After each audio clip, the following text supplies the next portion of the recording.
Orang tidak mungkin ke Ponorogo hanya untuk beli sate. Ya. Orang tidak mungkin jauh-jauh dari Banyuwangi rela mengeluarkan effort harus 7 jam hanya untuk melihat reok.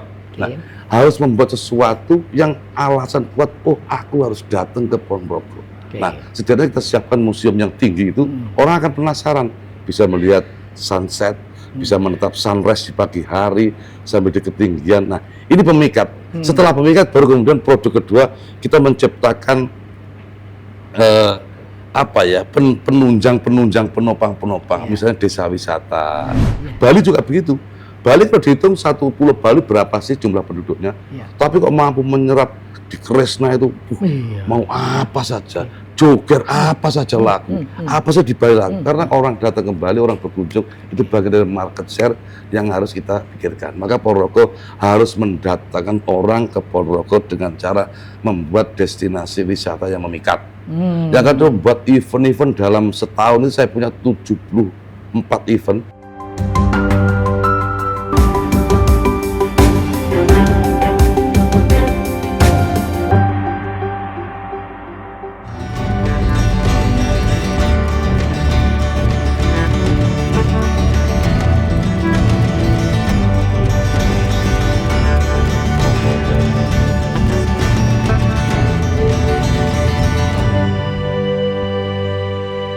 Assalamualaikum warahmatullahi wabarakatuh, Tribuners dan pemirsa harian Surya dimanapun berada. Banyak sudah terobosan inovasi gebrakan yang telah dilakukan pemerintah Kabupaten Ponorogo di bawah Bupati Sugiri Sancoko yang akrab kita sapa Kang Giri di periode pertama. Dan sekarang kita ingin tahu gebrakan-gebrakan apa lagi yang akan dilakukan Kang Giri setelah terpilih lagi sebagai Bupati Ponorogo. Saya Tri Mulyono, pemimpin redaksi Tribun Jatim Network, telah bersama Kang Giri. Assalamualaikum warahmatullahi wabarakatuh. Pak Tri Mulyono. Luar biasa ini. Pimret paling cerdas sepanjang sejarah. Alhamdulillah. Kang Giri, sebenarnya saya kesini itu karena kayak Gus Kausar, Kang Giri. Jadi saya di lini masa saya itu munculnya itu Gus Kausar, tokoh muda NU di pelosok Kediri yang katanya saya satu-satunya Bupati Jawa Timur yang saya cintai itu hanya satu, Kang Giri. Alhamdulillah numpang tenar bersama Gus Kausar. Yang kedua Kang Giri, jadi pas Kang Giri ketemu Gus Ali, nah itu juga keren ya. Jadi Kang Giri ini memang NU sejati, Tribuners ya. Gitu. Baik Tribuners, apalagi itu Kang Giri yang akan dilakukan gebrakan-gebrakannya di periode kedua ini yang dinanti masyarakat Ponorogo. Silakan. Terima kasih Pak Tri Mulyono, sahabat saya yang sudah lama tidak datang ke Ponorogo. Sekarang hampir 3 tahun yang lalu kita wawancara. Kita ucapkan terima kasih kepada masyarakat Ponorogo yang telah memberikan pilihannya kepada kami kembali, walaupun kami juga sangat-sangat tidak berprestasi, sangat-sangat jelek. Tapi kemudian rakyat masih rela untuk memilih kami, itu bentuk yang luar biasa. Namanya rezeki anak soleh. Alhamdulillah kita terima dengan lapang dada. Dan harus kita buktikan bahwa pilihan mereka tidak salah. Nah, tidak salah itu maka kita punya beberapa konsep untuk meneruskan dan melanjutkan Ponorogo yang lebih hebat itu seperti apa sih. Rakyat menuntut jalan-jalan segera bagus, tapi masih terlalu lambat karena kekuatan fiskal kita juga pasti akan tidak sedahsyat ekspektasi rakyat lah. Tapi saya mencoba untuk terus untuk mengusik, untuk mengulik agar kemudian fiskal kami agak tinggi dengan cara pendapatan asli daerah kami harus setidaknya dalam 5 tahun ke depan. Sekarang sudah 461 miliar kami bahas dari awal 235 kita terima pada saat 100% ya? Ya hampir 100% lah. Nah, saya mimpi besar dan ini sudah kami mulai, maka di 2029 sampai 2030 PAD kami harus 1 triliun bos. Kalau PAD 1 triliun maka namanya DDF, derajat desentralisasi fiskal atau kemandirian fiskal kami akan bagus. Ini keren. Kami mencoba untuk tidak menginjak rakyat berupa pajak, tapi menertibkan kepatuhan saja, lalu kemudian mendevelop beberapa tempat untuk biar terjadi land value. Jadi misalnya Sampung kami potret ada monumen reok, maka hari ini harga tanah di sana meningkat. Ini dalam rumus kolateral, maka ada yang namanya land value capture.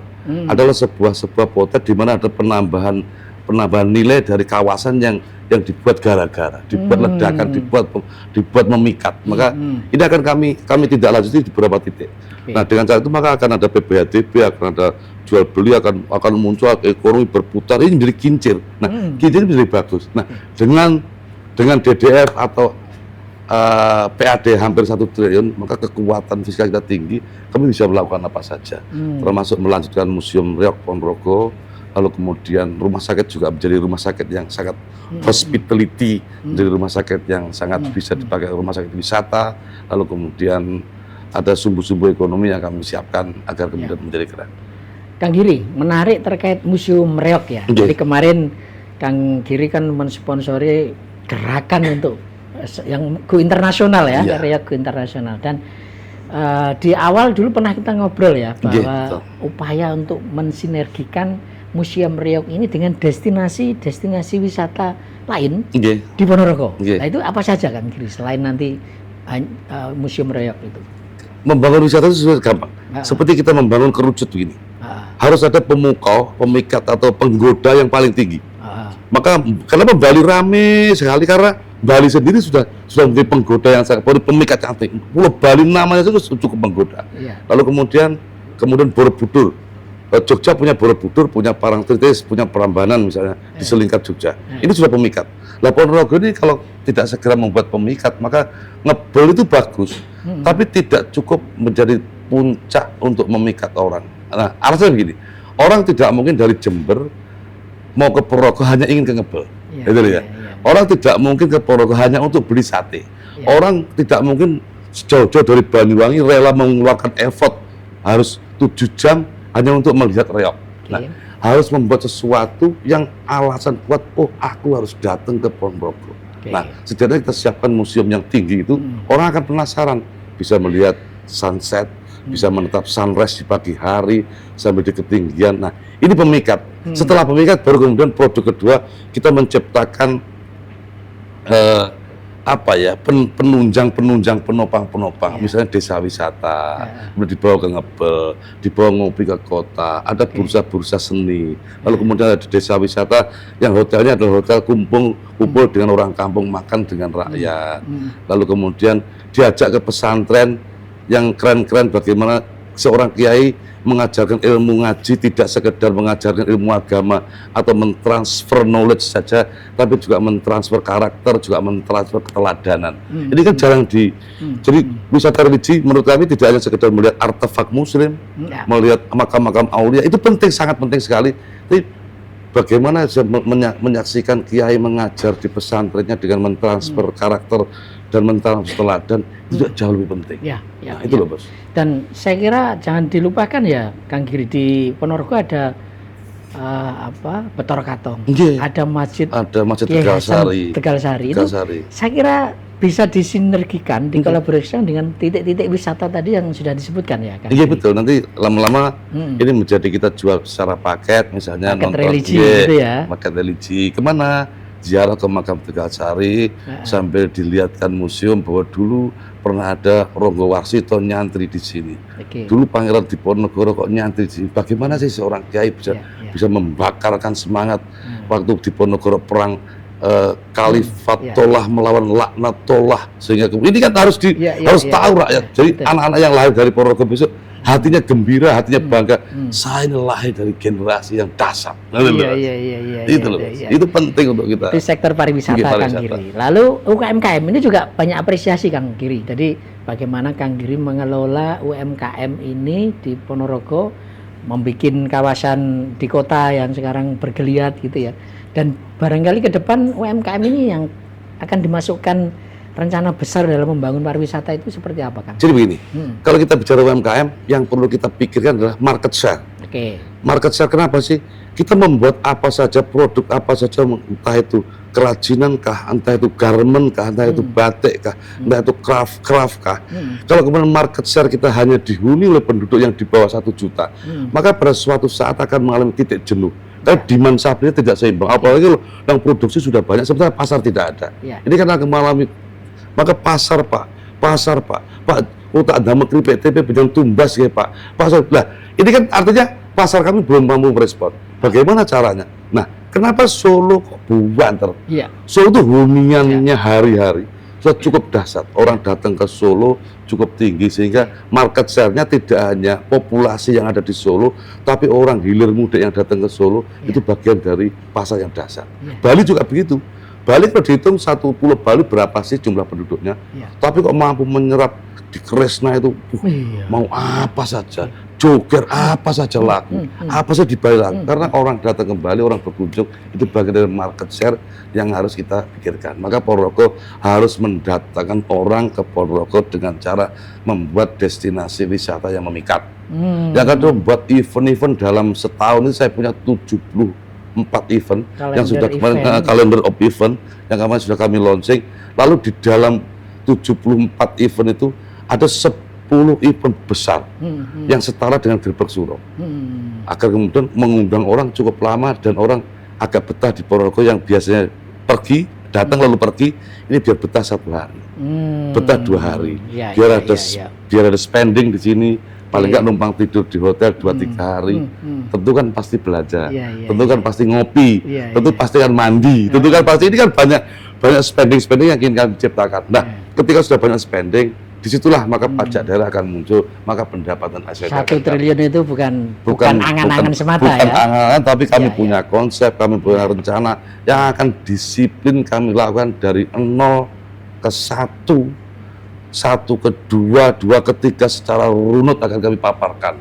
Dan terbukti di periode pertama Kang Giri bisa menaikkan dari 100% 235 juta miliar menjadi 461 miliar. Kayaknya saya ini sudah mulai nangkep rencana-rencana besar gebrakan-gebrakannya. Jadi kemarin kami juga mencatat ya, Pemkab Ponorogo sekarang sudah mengesahkan 2 raperda tentang BUMDes dan PKL.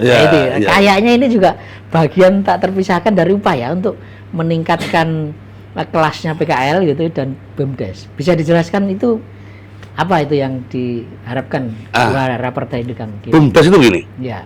Kalau kemudian BUMDes sudah berbadan hukum, maka mereka akan lentur dan punya kekuasaan yang luar biasa, punya ruang yang sangat luar biasa, bisa menjadi ruang usaha. Saya pengen jika saja BUMDes itu menjadi etalase dan gerai dari potret bisnis di desa setempat, misalnya mulai hasil pertanian kah, hasil craft kerajinan kah, kemudian keahlian misalnya ada tukang pijat, tukang cukur, tukang sunat, tukang geraji, tukang dandani kompor, kemudian tukang mesin, tukang guru ngaji, les Inggris. Lalu kemudian mereka dirangkai dalam sebuah BUMDes, di badan hukum kan, lalu diputar. BUMDes ini satu BUMDes ini punya ada desa yang memproduksi kasur, yang biasa hanya dibeli oleh orang desanya setempat. Paling kemampuan daya belinya cuma berapa sih mau kasur, kan setahun tidak rusak, 3 tahun tidak rusak. Tapi kalau kemudian di-share ke seluruh BUMDes yang ada, kan menjadi punya market share yang begitu banyak, 307 desa, maka bisa memutar ekonomi, Nah, PKL ini kan tidak sekedar kami atur, tapi karena sebagai destinasi yang paling sulit dilakukan oleh pemerintah adalah bagaimana mendorong agar ada kesadaran serentak dari masyarakat sebagai destinasi wisata. Pertama, keramahannya. Kedua, PKL-nya harus bersih dan higienis. Kedua, taste-nya, rasanya. Yang ketiga, pricing-nya, harganya. Jangan sampai tidak ada harga lalu orang minum kopi ketika ngerti itu yang minum bule dikemplang 30.000, nek wong biasa 10.000. Ini akan membuat handicap yang tidak bisa diselesaikan. Maka harus diperdakan, diatur biar PKL, rakyat, pemerintah, siapapun panjenengan yang menghuni Ponorogo harus bersama-sama berpikir bahwa menjadi destinasi wisata harus ramah dan harus melayani siapapun yang datang. Poinnya PKL ini akan diatur, tidak ada penggusuran, tidak ada penggusuran, justru dirangkul untuk meningkatkan kualitas mereka gitu ya. Butnya diatur aja ting gedambel terpal tulis hari kuwi begitu ojo toto sing mening dan ganteng. Iya. Jadi gitu loh, Mas. Kang Giri, di roda pemerintahan itu tentu ada eksekutif, Kang Giri sebagai pimpinannya, Pemkab Ponorogo, ada legislatif gitu ya. Dua pihak ini tidak boleh tidak boleh berbeda gitu. Dan dibuktikan dengan pelantikan DPRD baru sekian bulan kemudian mengesahkan 2 raperda gitu. Nah, saya ingin tahu juga apa ya kiatnya Kang Giri, bagaimana membangun sinergi yang baik antara legislatif dan eksekutif, dan ini setidaknya di periode pertama lah nggak terdengar lah gontok-gontokan antara eksekutif dan legislatif di Ponorogo. Pak Tri, jadi Ya. saya menyadari betul bahwa DPR itu adalah suara rakyat, suara Tuhan.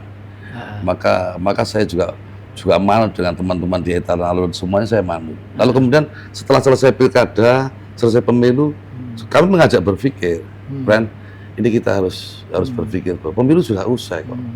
Sekarang yang kita pikir, kita sama-sama punya target. Dirimu di dapilmu tentu ditarget oleh rakyat bahwa DPR harus berkualitas. Saya juga sama.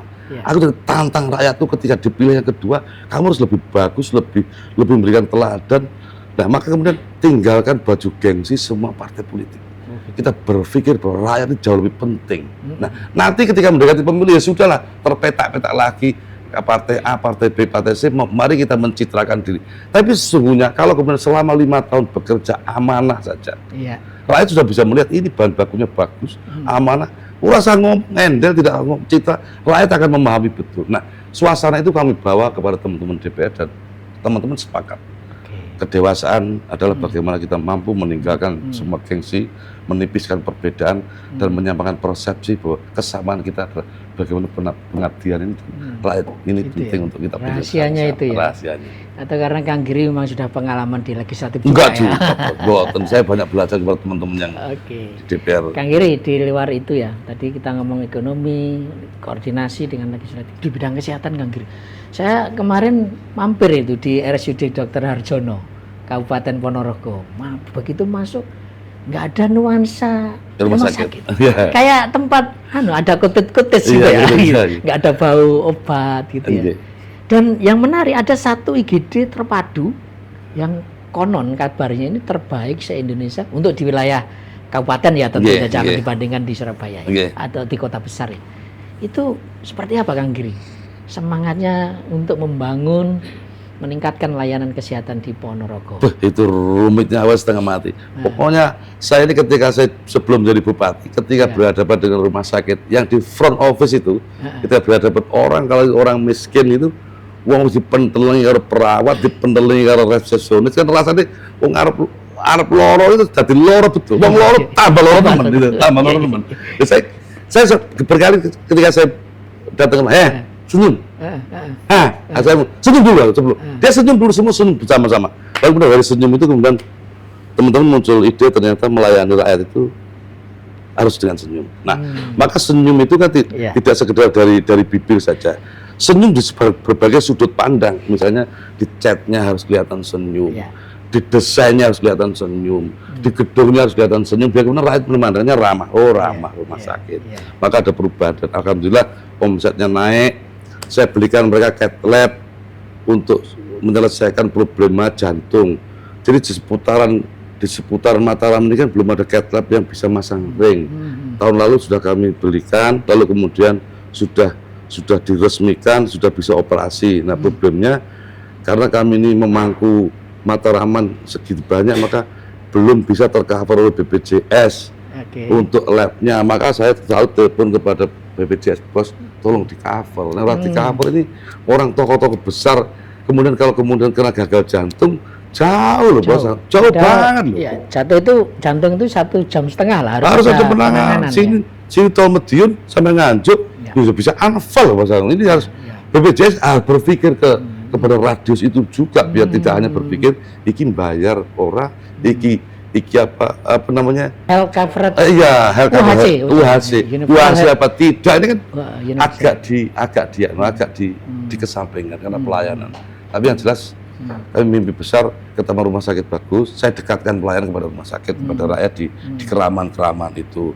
Lalu Dr. Harjono ada peningkatannya dahsyat, saya membuat rumah sakit baru yang ada di Pulau Kali, namanya rumah sakit yang geger itu, hospital Bantarangin itu, bikin hospital orang geger rame-rame. Ini rumah sakit. Jadi 2 ya nanti ada rumah sakit. Sudah jadi, bos. Sudah diresmikan, sekarang sudah rame. Terus saya sekarang buka puskesmas yang menyerupai rumah sakit di Rayun, di Selur, ujung gunung sana, bos. Saya sudah jadi, sudah saya resmikan. Mirip seperti Bantarangin, gede, tapi karena apa ya?